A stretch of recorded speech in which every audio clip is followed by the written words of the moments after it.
तर्फबाट हजुर सम्पूर्णमा हार्दिक बेजोड टक्राउन चाहन्छौँ। अनि यति बेला भने हामीले हाम्रो मगर सङ्घको तर्फबाट एउटा सोरठी लाइभ लिएर आएका छौँ।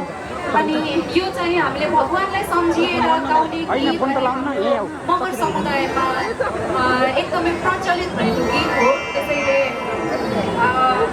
भगवान्लाई बुझेर गाउने हुँदाखेरि पनि कसैलाई लाग्न सक्छ। यदि सुरक्षित लागिहाल्यो भने हजुरहरूले हामीलाई जानकारी गराउन सक्नुहुनेछ। यति भन्दै हाम्रो प्रस्तुति स्टार्ट गर्न चाहन्छौँ। यति बेला हाम्रो नेपाल मगर सङ्घ जापञ्च तर्फबाट मगर समुदायमा प्रचलित सोरठी।